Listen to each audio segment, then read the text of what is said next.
I think all EMS has a superstition, but like I was sharing with you guys, one of The cough my example. yeah, my crew members were I was in the ambulance by myself and somebody coughed in the back. And so I went back to the office and I let them know somebody coughed in the back and I was by myself. They told Is me, that the superstition that if someone coughs while you're alone with them? I mean, I'm no, just trying to prepare. there's just like different, when supernatural stuff start happening, then we know to prepare that there's going to be something bad happening, some kind of trauma. So,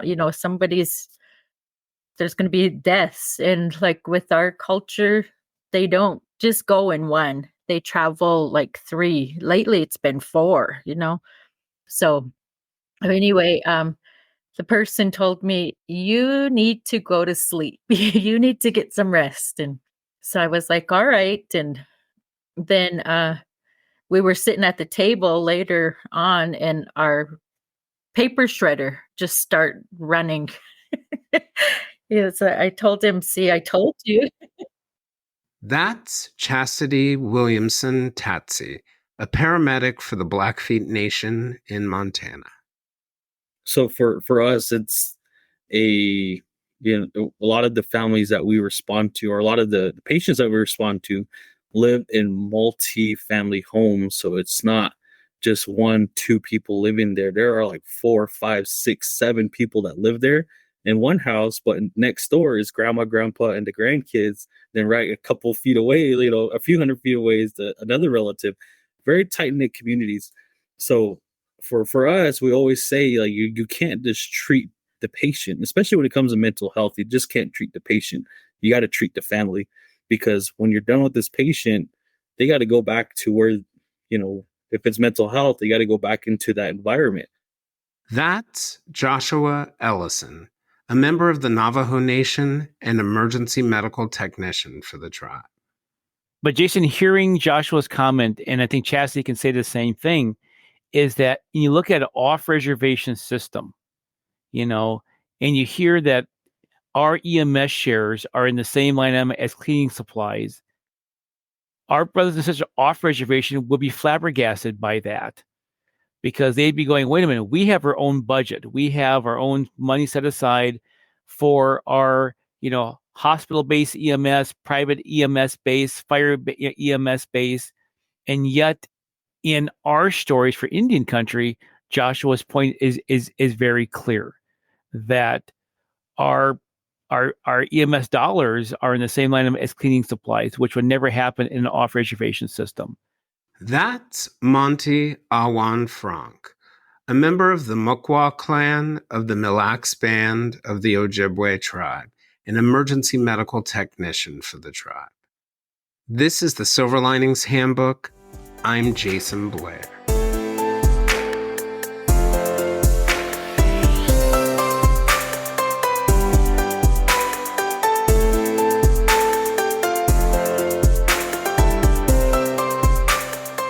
Today, I'm joined by Monty Fronk, Chasity Williamson Tatzi, and Joshua Ellison. Monty is a member of the Muckwa clan of the Mille Lacs Band of the Ojibwe in Minnesota and an emergency medical technician for his tribe. Chasity is a member of the Blackfeet Nation and a paramedic for her tribe. And Joshua is a member of the Navajo Nation and an emergency medical technician for his tribe. Several months ago, Monty joined me to discuss the story of his daughter, Nada Fronk. Nada was sex trafficked, and after going missing several times between the ages of 14 and 16, she had just begun to get her life on track before she was murdered on May 26, 2021. Nada died at the young age of 24 years old. We discussed the centuries-old challenge of missing and murdered Indigenous people. If you haven't had a chance to listen to that episode, I recommend you go back and listen to it.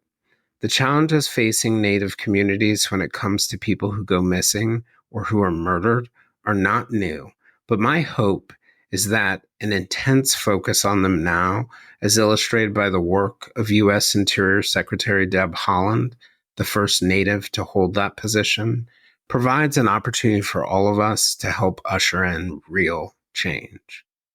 Monty and I's conversations in that episode and after led to discussions about some of the challenges Native communities experience, particularly in his work as an emergency medical technician and first responder for his tribe.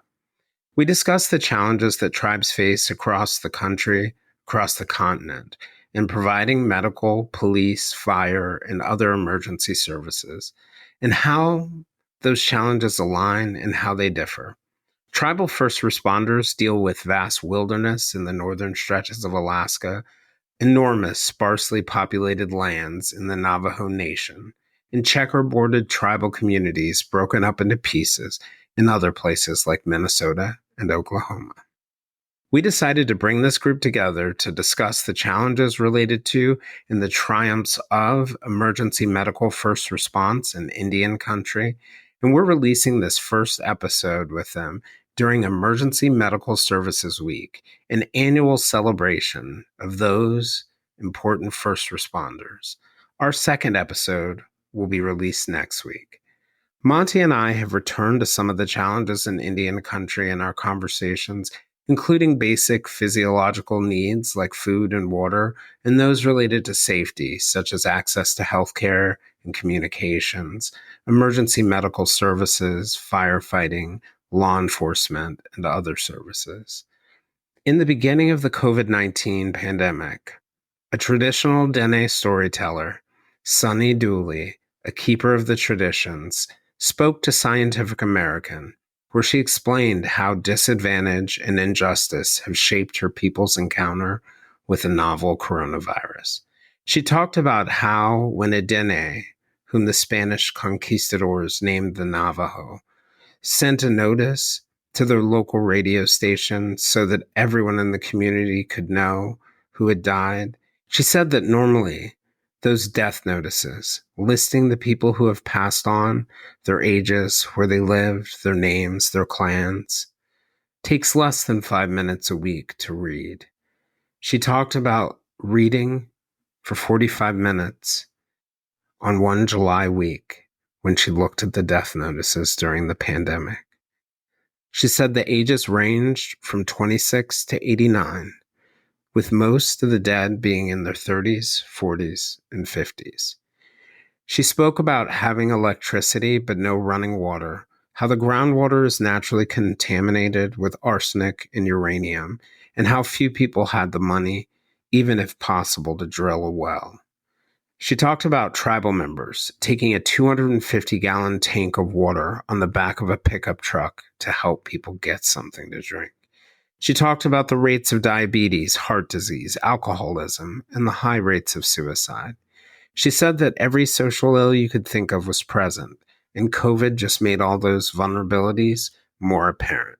She said she viewed COVID as a monster that was just feasting on them, because the world had built the perfect human for it to invade. And the simple societal resources seen in other places were not always there. The Navajo Nation, for example, is the size of West Virginia, but there are only 13 grocery stores within the reservation. These challenges compound the already difficult jobs of first responders who toil away even in the best case scenarios, fighting raging fires, responding to heart attacks and falls, domestic violence incidents, and natural disasters. Tribal emergency medical professionals face unique challenges such as historical trauma, blood memory, being related to the family or clan members when it comes to everyone they serve, remoteness, lack of staffing and funding, yet they resiliently forge ahead to serve their communities. On that other side of the equation, there are stories of successes that are rarely told in non-native media. In another Scientific American article, the author writes about Crystal Lee, another member of the Navajo tribe, and a scientist and assistant professor at the University of New Mexico College of Population Health. She sounded the alarm about pandemics in 2017 at a United Nations conference. And during the pandemic, she turned a quarantine hotel into a mental health facility to address collective trauma and created a native healthcare company for those suffering from mental health and behavioral trauma that's impacted Indigenous people throughout the country. Her approach became a model across America. As much as this is a conversation about what's missing, it's also a conversation about what's present. This episode was recorded live with Patreon members whose questions you'll hear toward the end of the episode. Today, in the second of these two episodes, we're going to continue the discussion on the role of being a first responder in emergency medical situations, the unique role that tribal emergency medical service professionals play in fighting the challenges in their communities, how they collaborate with other providers and first responders, some of the areas where we can all learn from Native emergency medical practitioners, and the role that genocide, discrimination, and sovereignty play in the current battles for safety in Indian country.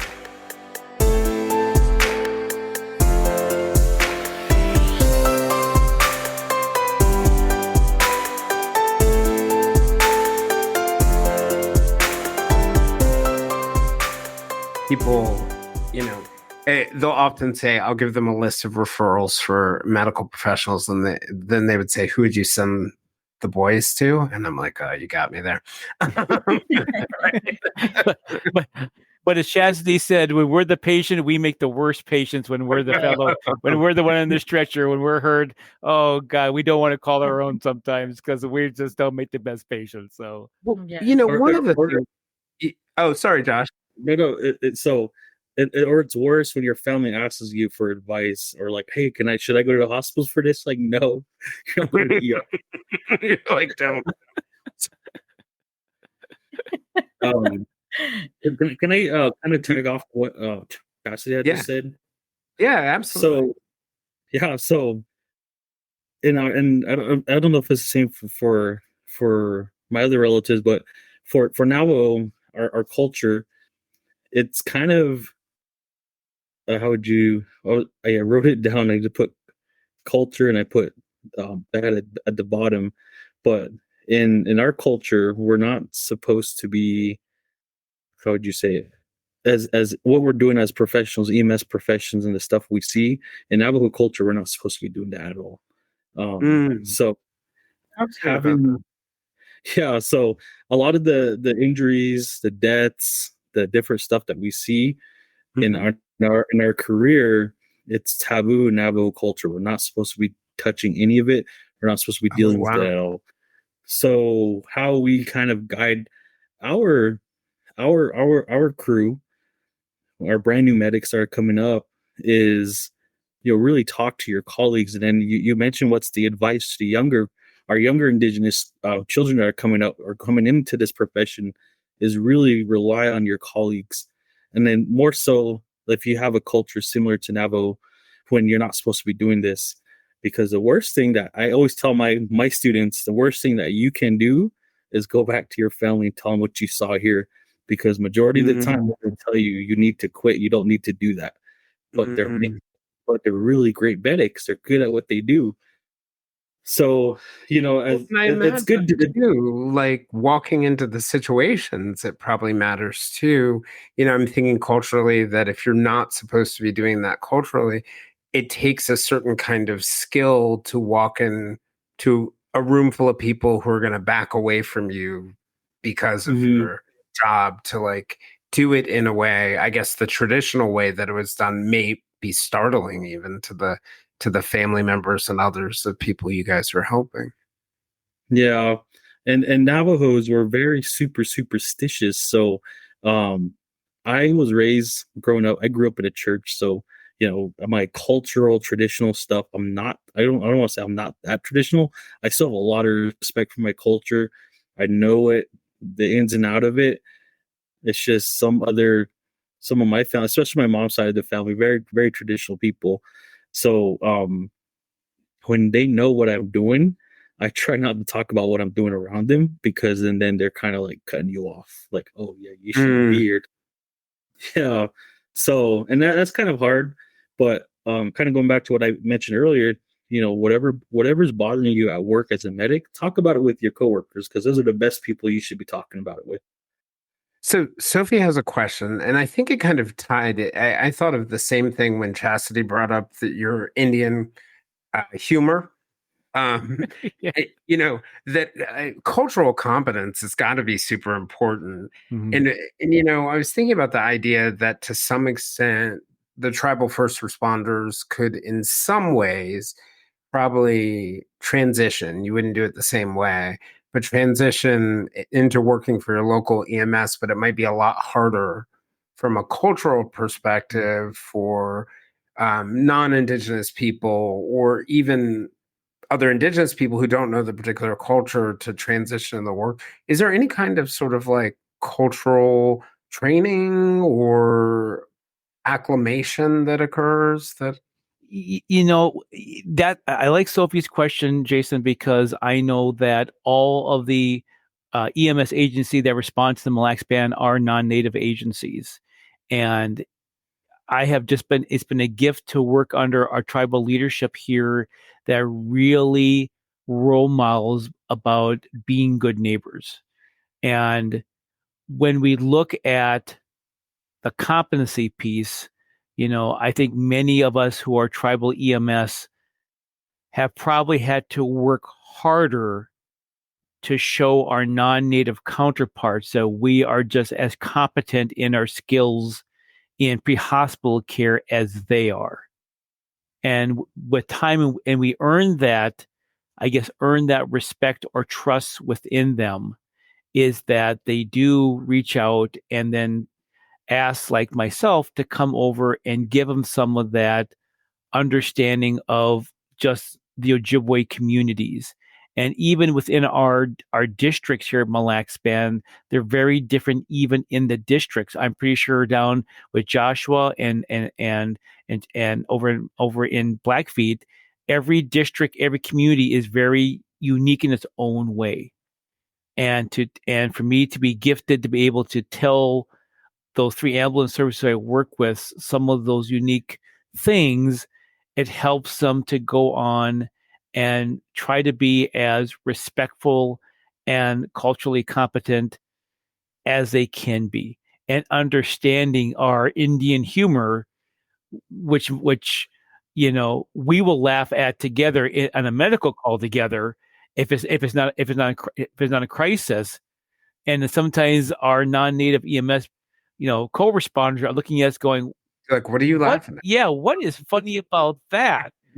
But it's something that we have. And even if us three tribal EMS were together at a conference or at a training, we would be telling those same Indian humor stories to each other and laughing because we're connected as relatives through our indigenous stories and how we grew up, that we all get along with all of our EMS brothers and sisters across the United States. But as I say, when my moccasins path crossed a fellow tribal EMS, it is something that's more dear special to me than others, because I know that their eyes, their hearts have experienced the same things I have seen in my community, that, again, that culturalness, that sense of family, that sense of pride when we make one of our family's days into a good day. Yeah. But it's also that pride we have when unfortunately a life is not sustainable, and we have that cultural competency to help a family get through that also. Well, Josh, a question for you, and then Chastity and Monty, is if you were to give advice to providers, whether they were Indigenous or not, but providers who are working with your population, if you had them on the elevator for a few minutes, and it's a really slow elevator in this case, but if you had them on an elevator for a few minutes and they wanted advice, about how do I be culturally sensitive? How do I be culturally effective in providing care, what advice would you give them? So for us, it's a a lot of the families that we respond to, or a lot of the patients that we respond to, live in multi-family homes. So it's not just one, two people living there. There are like four, five, six, seven people that live there in one house, but next door is grandma, grandpa, and the grandkids. Then right a couple feet away, a few hundred feet away is another relative. Very tight knit communities. So for us, we always say like you can't just treat the patient, especially when it comes to mental health. You just can't treat the patient. You got to treat the family, because when you're done with this patient, they got to go back to where, if it's mental health, they got to go back into that environment. And what we find is they end up back in the same situation. So a lot of the mental health programs we have here on Navajo, they help the family, and that's kind of working out for them. It's cool. Chasity, any thoughts there for you about, um, what it would be helpful for people to know to be effective? Yeah, I work for one of the bordering EMSs also, and there's a lot of non-natives on there, and we have pretty good conversations. They reach out and ask, well, what is this? What is that? And so we're superstitious too. I mean, I think all EMS has a superstition, but like I was sharing with you guys, one of The cough my example. yeah, my crew members I was in the ambulance by myself, and somebody coughed in the back, and so I went back to the office and I let them know somebody coughed in the back, and I was by myself. They told Is me that the superstition that if someone coughs while you're alone with them? I mean, I'm no. just trying to prepare. There's just like different, when supernatural stuff start happening, then we know to prepare that there's going to be something bad happening, some kind of trauma. So, there's going to be deaths. And like with our culture, they don't just go in one, they travel like three. Lately, it's been four. So anyway, the person told me, you need to go to sleep. You need to get some rest. And so I was like, all right. And then we were sitting at the table later on, and our paper shredder just start running. Yes, I told him, see, I On its told own with you. no help. Yeah. But it's not, I need rest. There is stuff happening. So I think he was a believer after that. But yeah, I share with them stuff like with our elders. The females are, well, everybody, they're really modest, and like I Mm. noticed with my non-native partners, they just go, get busy. They just will rip the shirt open if they have to do EKG or whatever. It doesn't, but then I don't know, we're more trying to cover them up, or so there's a Yeah, little being differences like that. conscious And of it, explaining to yeah, people what's and happening. then Yeah. another thing is like sometimes it's disrespectful to, you're supposed to talk to people and look them in the eye, and sometimes Mm. some people are, it's not a good thing to do that. Okay. Yeah, Yeah. yeah, yeah. So some of the training that you'd normally get as an EMT, certain things like that to do, or would actually be the opposite of is that right, Chastity? Of what? Yeah, kinda, yeah, sort of.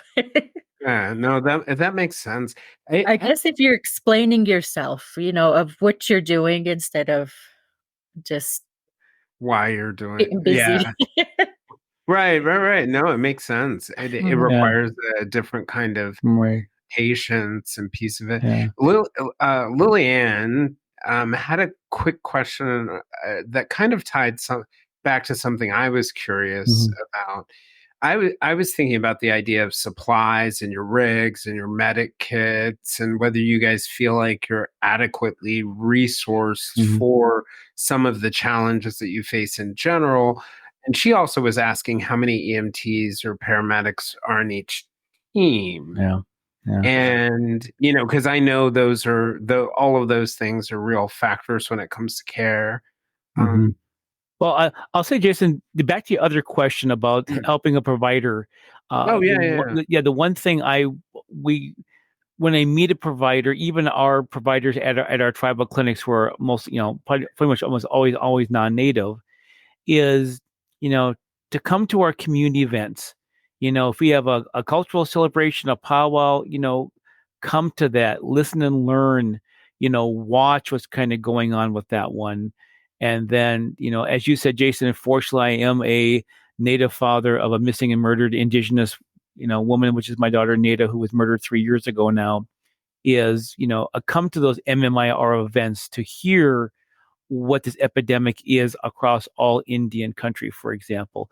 But also, I also try to stress to all the different EMT teams who I work with, and also our providers. I said, if we have a situation where unfortunately the patient passed on to the spirit world, as Ojibwe people, we have a traditional 4-day process for our funeral to go into the spirit world. And on the third night, we have what is called the wake.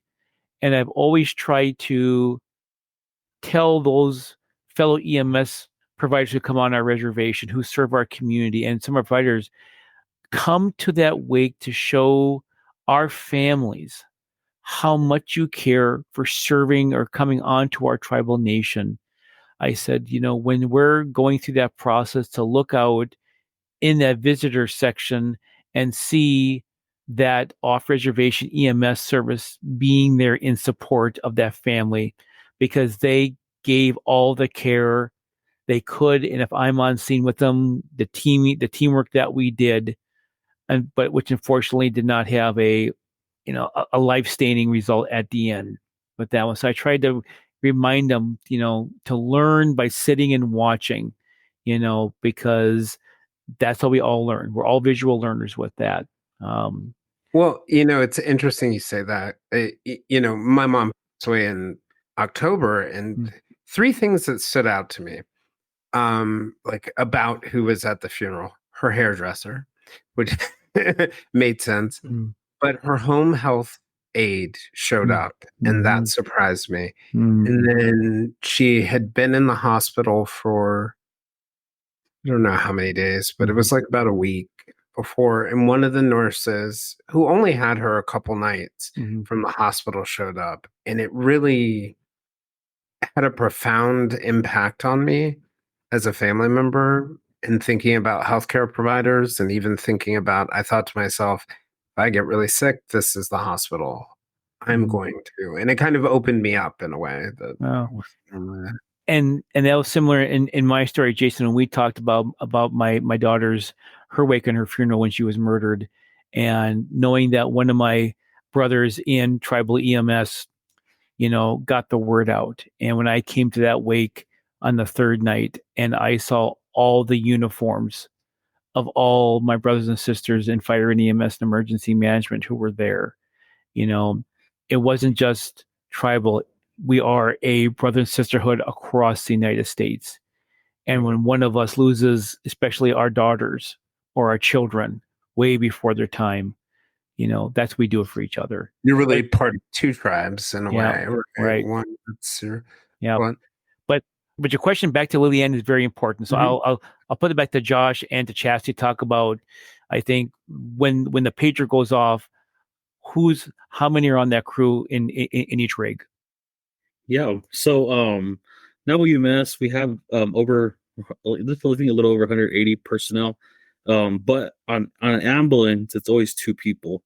An EMT or a paramedic, or an EMT and an advanced EMT, or there's different variations. Last year we did stop hiring recruits or drivers, and that was in response to the high influx of already licensed providers that were applying. So now, and that was one of our goals, was to change that, because we were burning out our staff with an EMT and a driver, and we recognized that. So we kind of boosted our recruitment efforts, and it worked. So now we have 2 providers on the truck, which makes it easier for everybody. And I want to say we have, actually, I kind of lied. So we do have 2 recruits, but they're in the process of taking their national registry. So I'm excited about that. Chastity, you did mention that you had, I think it's 9 people that were in training or completed training. Yeah, they're getting ready to take their national registry exam too. But that's unfortunately, I am burning my EMTs out by running. We run 2 crews. We work 12-hour shifts, 2 ambulances. So that's 1 driver and one of the EMTs, AEMT or paramedic per shift. So yeah, we're really looking forward to these students passing their their exam. One of the things that makes me think of, in thinking about some of these ills, and we talked a little bit about crime and trauma and other things like that.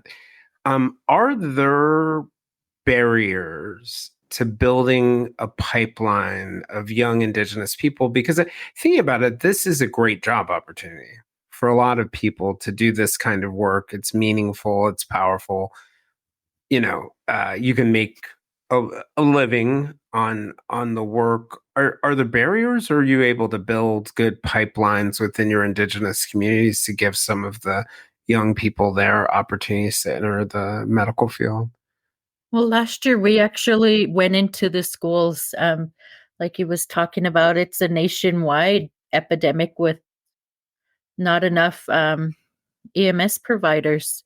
So we actually went into, let's see, 3 of the high schools and getting them started on the EMR. Once they passed their EMR, and as long as they were 18 and had a driver's license, Blackfeet EMS was hiring them.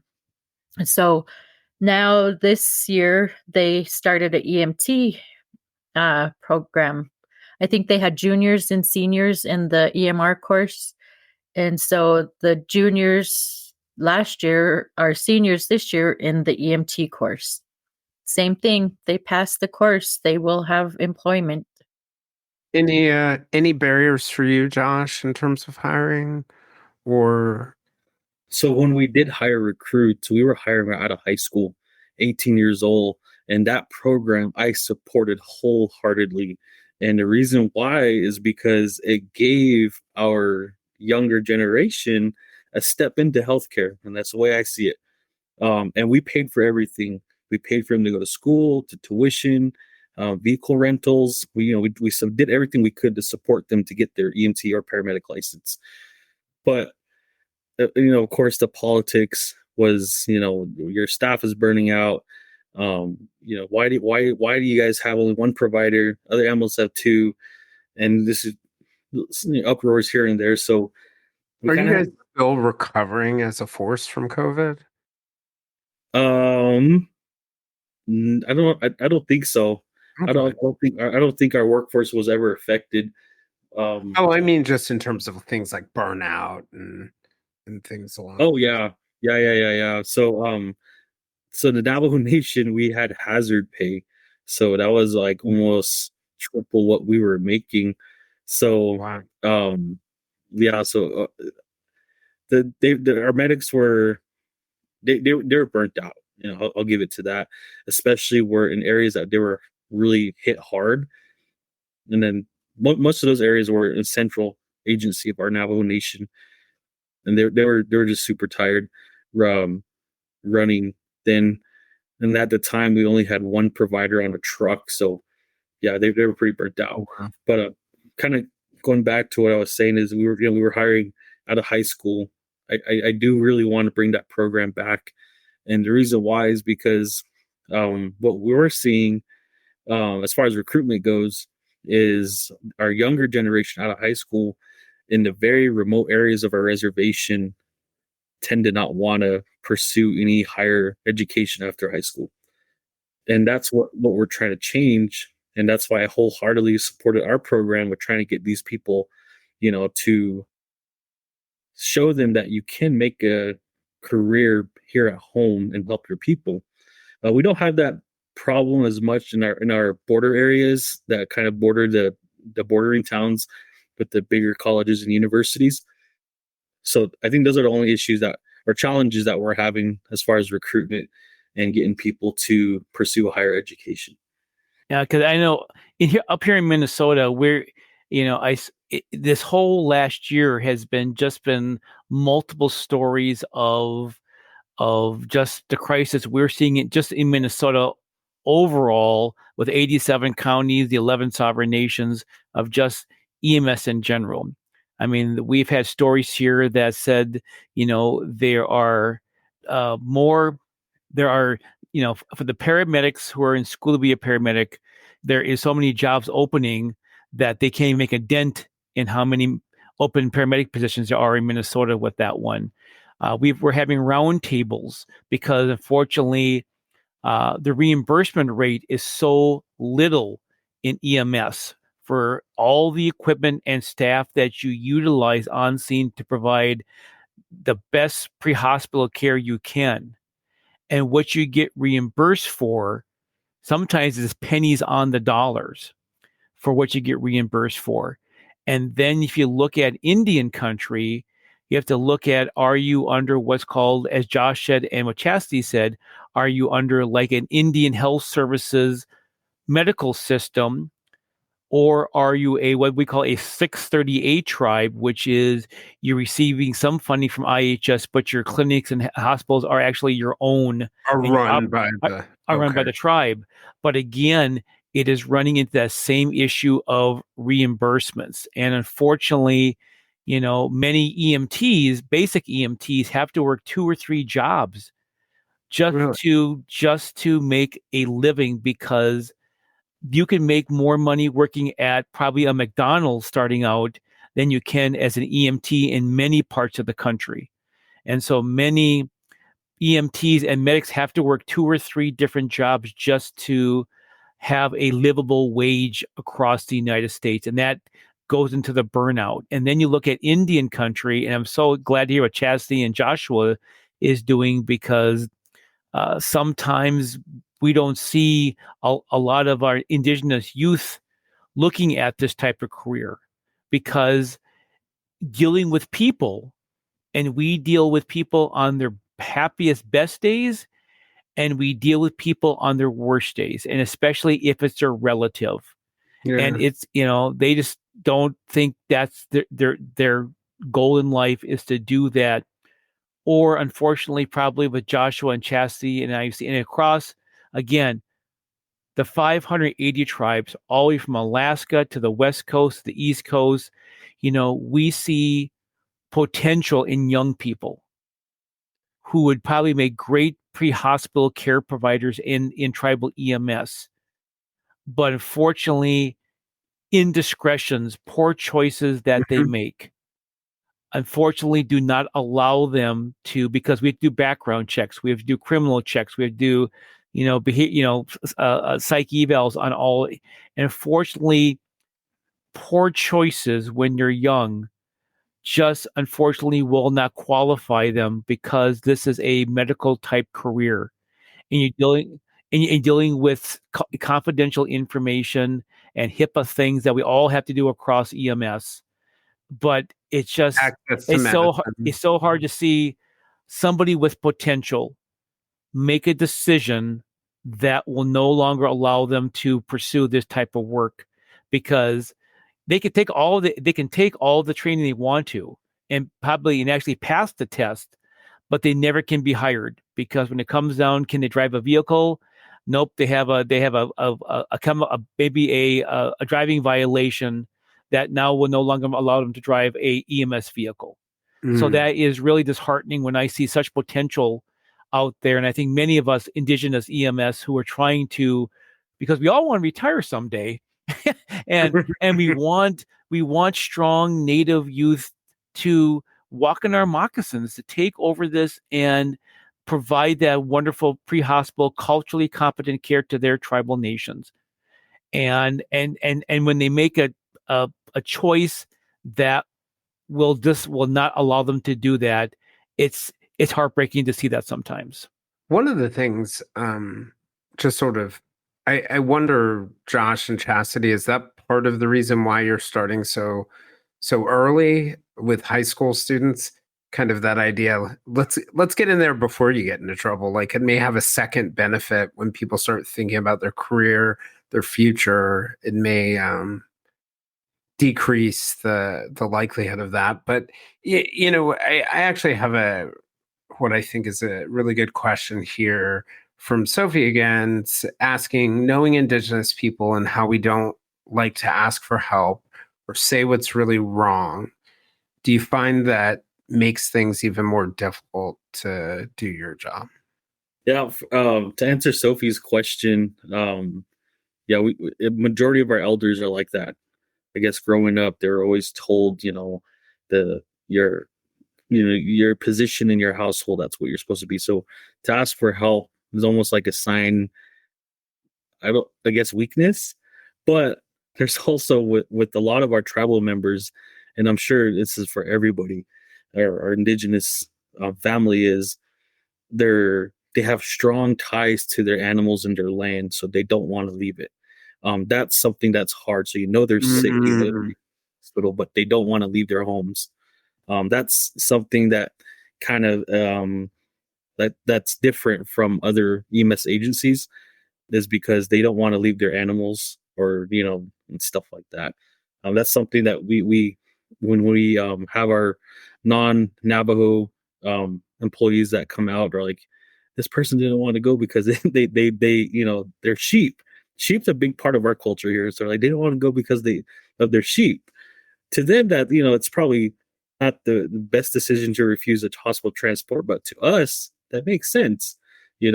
So but we're still going to try to get them the care that they need.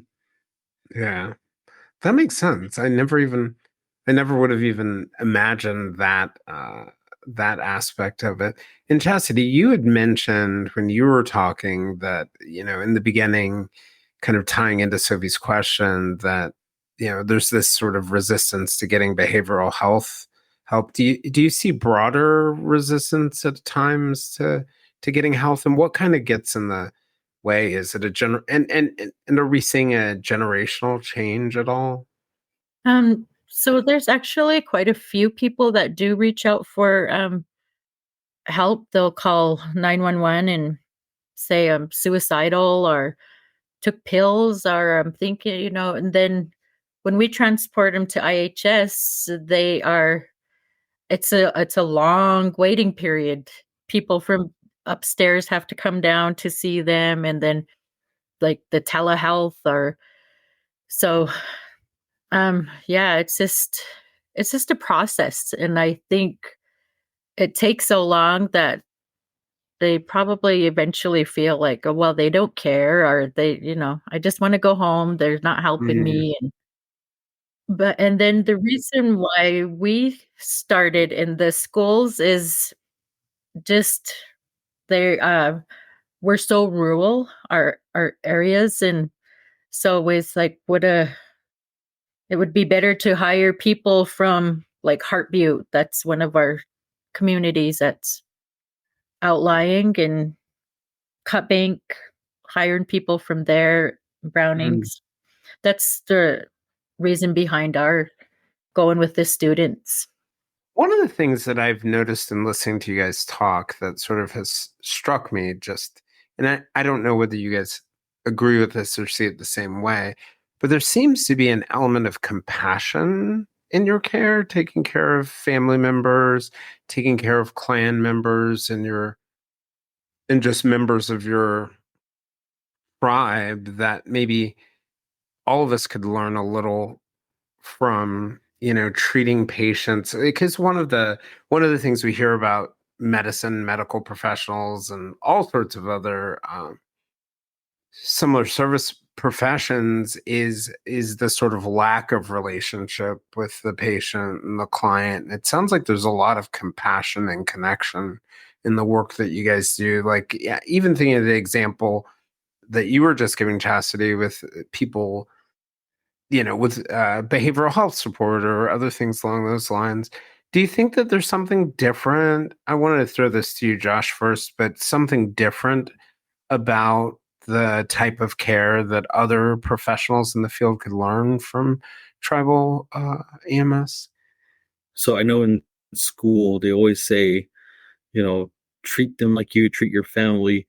And sometimes that slips through this year out the other for other providers. But in indigenous culture, that's true. We're always taught growing up, you guys, you're probably much older than I am. So I respect you guys as my older brothers versus, these are my younger sisters. Or if it's someone, an older lady, older grandpa, those are my chays, those are my grandmas, those are my shamas. So that's how we respect them. And it's how we address them. And that goes true for patient care. So if it's an elderly woman, she's my grandma. So I say, hey, Shema Sana, and then I start talking to her, addressing her as my grandma. Where does it hurt? And like that. And it's so cool because they'll call you back Shiaje or my child. That's what they call you back. And then, and also you have to realize, I know with Josh, I have met some of your staff at trainings in my past.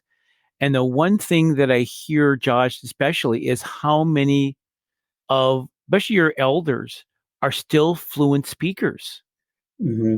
And they expect you as EMS to be able to talk to them in your traditional language because that is their primary language. And I've heard stories. I just think that's just an amazing thing that, maybe other cultures and other cities might have to do, but just knowing yours are so, I've heard that's all they know how to speak is your traditional language.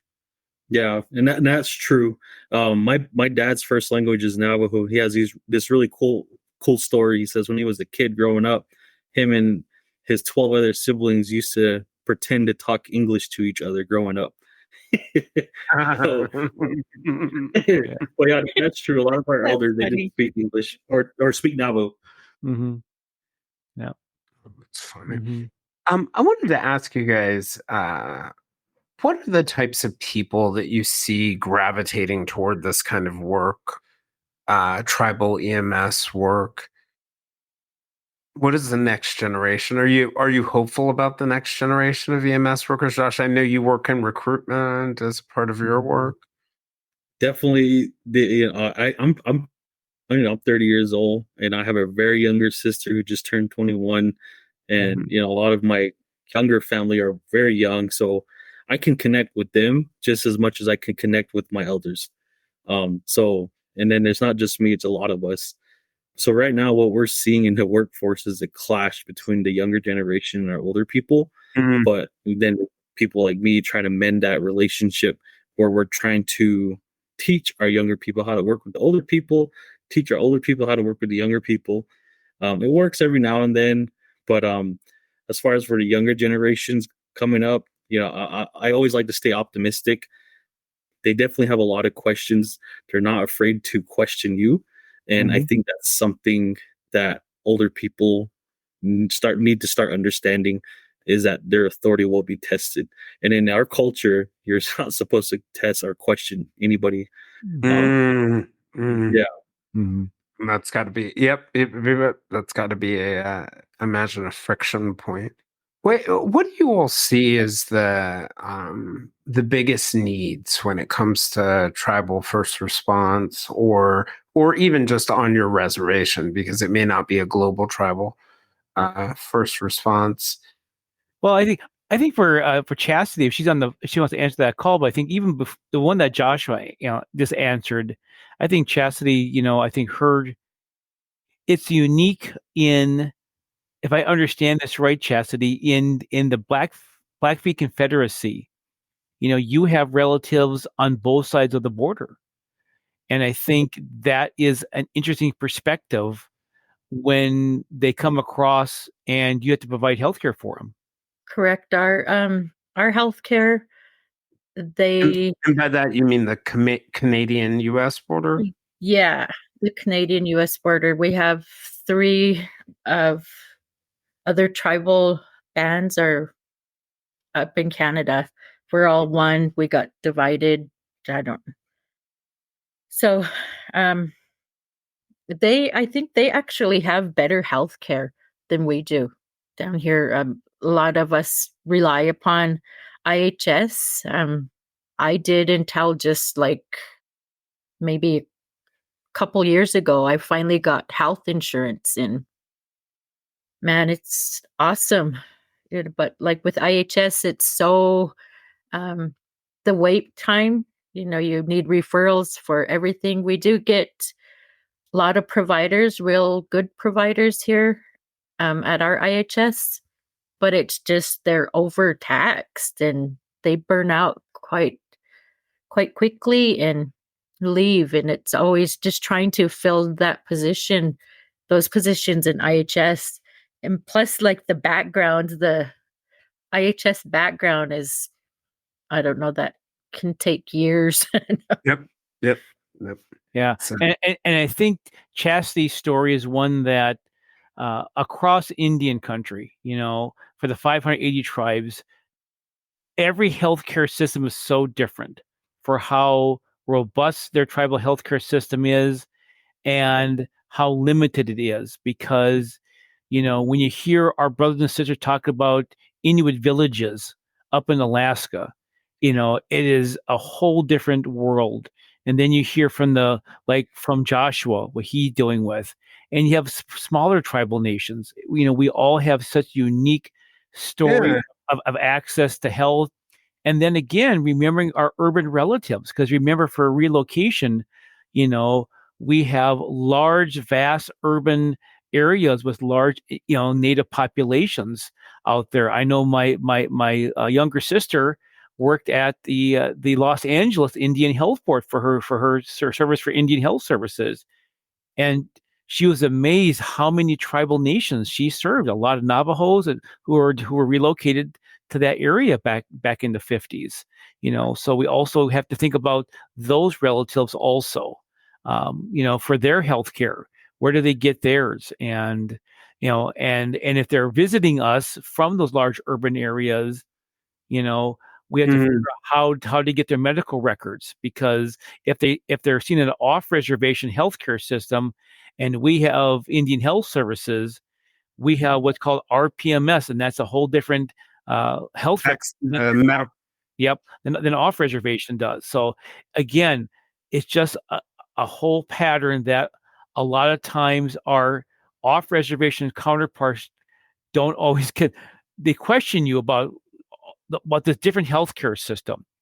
Because again, as Chasity said, through Indian Health Services, through Indian Health Boards in our urban areas, it's a different system that we have to access. And unfortunately, as Chasity says, and we've seen it probably Joshua, there has been a lot of turnover within the Indian Health Services system, because again, a very remote systems, very large customer service space, and unfortunately, turnover does happen. And unfortunately, that affects us, because when we bring a patient through EMS to our facilities, then we have to work with this new provider and try to have them understand our protocols, our operating procedures, and how IHS does things.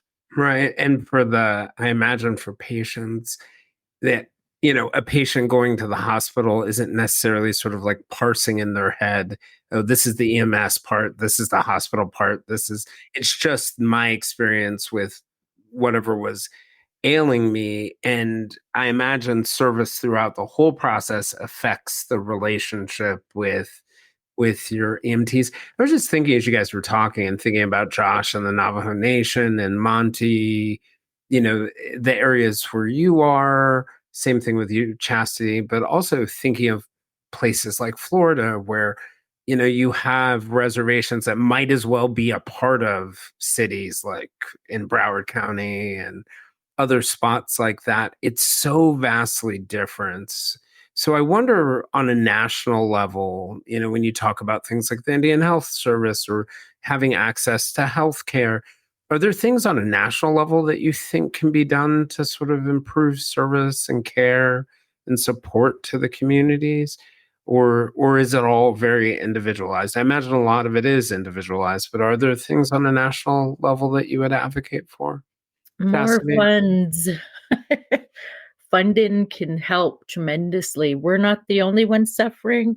The law enforcement, our fire, I mean, every program is I heard one of our, I think they're Fort Belknap, they are levying for more money for their law enforcement because we're battling like the cartels now with our border. And they reference back to this, how much money they're given. What is the, like this new package that they just passed, or they're passing this spending? Said we give more money to foreign countries than you do to your own people, you know? Mm, mm. Yeah, so I think funding has a lot to do with it. And like with my program, I'm a 638 program, and we have the Blackfeet have taken some, and we have like a tribal health clinic. We have a few things going, but being a 638, I can't transport to them. You know, if they have an opening at that clinic, I have to transport to IHS since that's the where I get my funding from. Oh, wow. Yeah, and for us in Mille Lacs wise, again, we use off-reservation hospitals because we are a 638 tribe, and we just have tribal clinics. So, my journey, I have just been really very fortunate in my service where I work with really good off-reservation EMS services where we constantly try to provide each other information and sharing it, and How do you guys do that? Do you have memorandums of understanding? Do you support each other and Yep. responses? With that, and I know our tribal health leadership team does work so hard to work with their off-reservation healthcare systems to provide education, to provide how we operate and being able to serve our members better. And for myself, it's just the fact that is they have a large service area, and they're just like myself out there some days. It's just the teamwork I appreciate so much. I mean, when I go, if I'm in another EMS agency's area within their tribal nation, if they need help, I go help them. Mm. And that teamwork I have has been, again, just built over years of service. But again, a lot of tribal nations are like 638 clinic base where their members have to go to off reservation hospitals for emergency care and things like that, and that's a very common thing. Or again, in our urban populations, we have a large urban area, then to depend upon that urban healthcare system wherever they call home in that urban area. Do I remember correctly, Josh, that within the Navajo Nation, there's another sovereign tribal nation, the Hopi? How do you guys collaborate with even them and the other agencies? Because you're so large, you probably have to have relationships with dozens and dozens of hospitals and local governments. How does that work? Yeah, so we do have another sovereign nation within our nation, the Hopi Nation, and it's its own government. They have their own EMS system. They can pretty much handle their own service area, but very rarely we'll cross into their territory, help them with calls. They'll come in onto our reservation, help us with calls. So I'm not really familiar with how their hospital system or EMS system works. For Navajo Nation, it's I heard Monty said that they're a 638 tribe. Chasity mentioned IHS. Navajo Nation, we have both. We have a we have a lot of hospitals, but it's still not enough to cover the area that we have. And it's a mix of health service hospitals and 638 hospitals. And then you mentioned like what can change on the national level. And I'm not sure if Monty or Chasity, if you guys are involved with like your 638 contract negotiations, which happens every 5 years. EMS doesn't have a line item when it comes to 638 funding. As a matter of fact, the line item that EMS shares and that's federal funding that comes through to support. Okay. Correct. So the line item for funding that EMS uses is the same line item that buys like cleaning supplies and office equipment, stuff like that Yep. for hospitals. Mm-hmm. Wow. So Yeah. that was our push this year, because our contract was up for negotiation.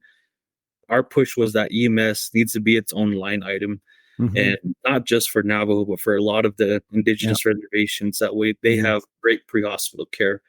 But fortunately, we got our line item, cleaning supplies, to the top 5. So we're almost guaranteed.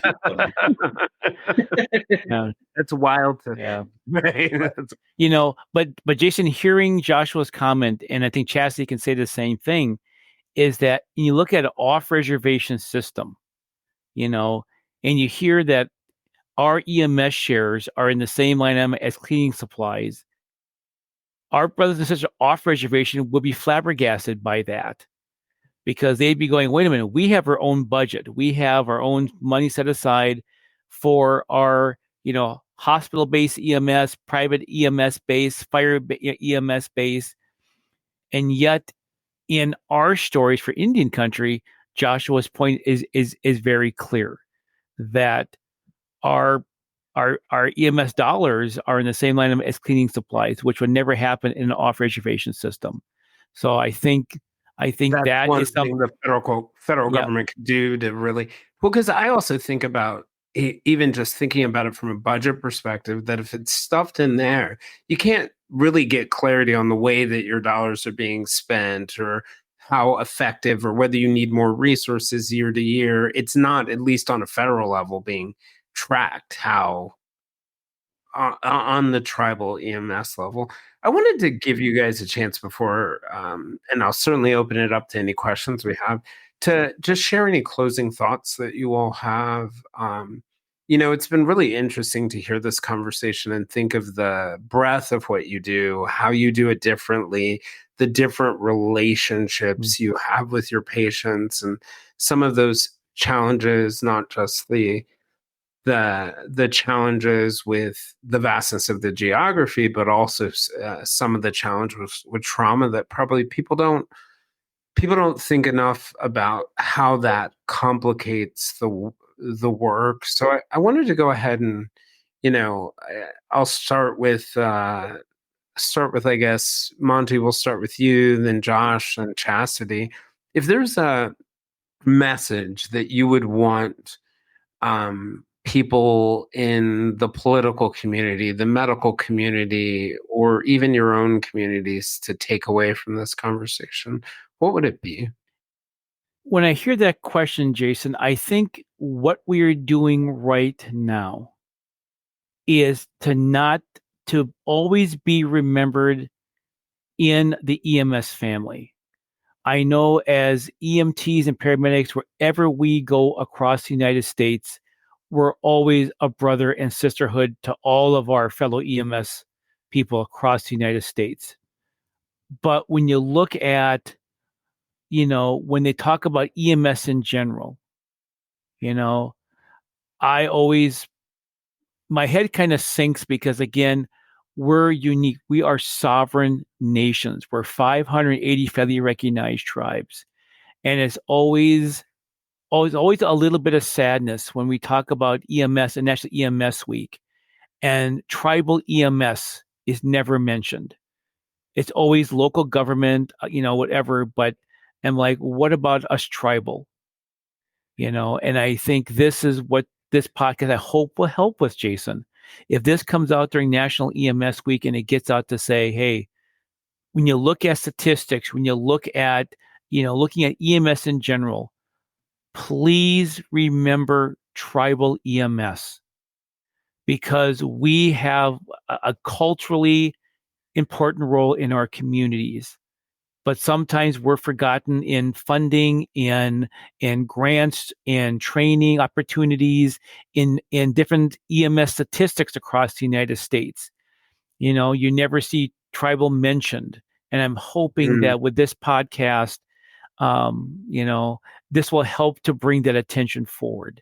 But again, I have been so lucky in my journey of EMS, where I have met amazing EMS professionals from New Orleans who I've met, who are just wonderful people, to other places. We share a brotherhood and sisterhood in good times and bad. and we're sitting on that back step of those ambulances, and we're just sharing stories. We have a connection.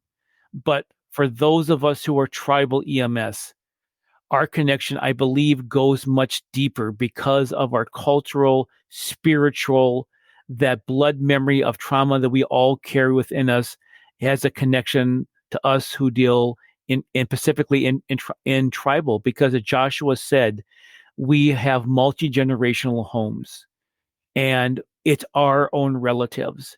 And when we're off duty, we typically, a lot of us live in the same communities that we see our same relatives who responded to 2 hours ago for medical call.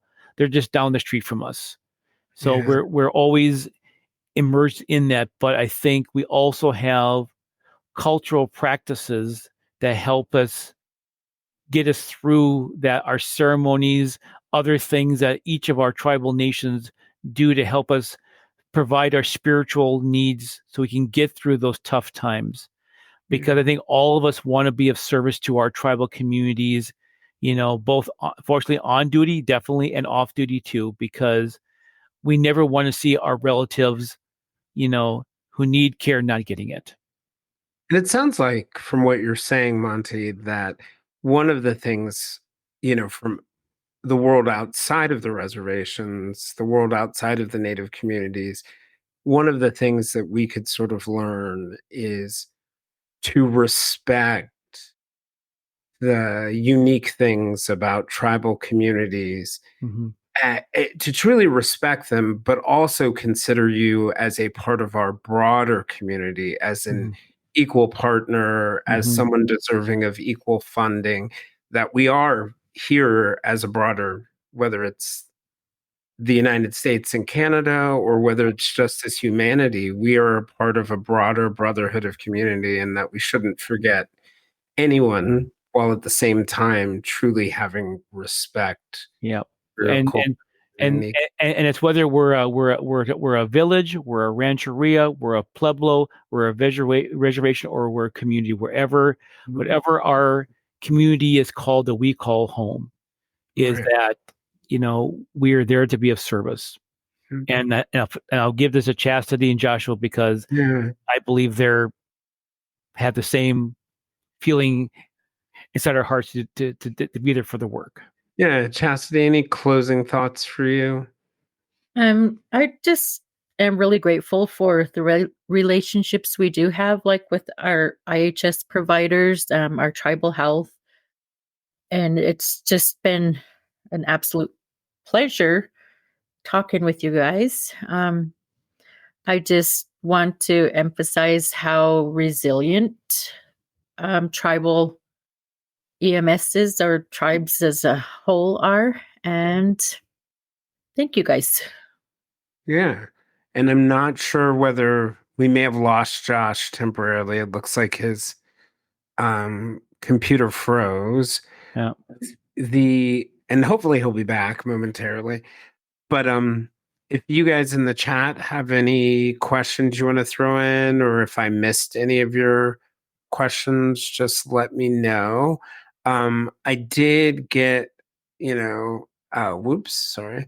I did get some feedback in the chat from some of the participants, a lot of appreciation for the work.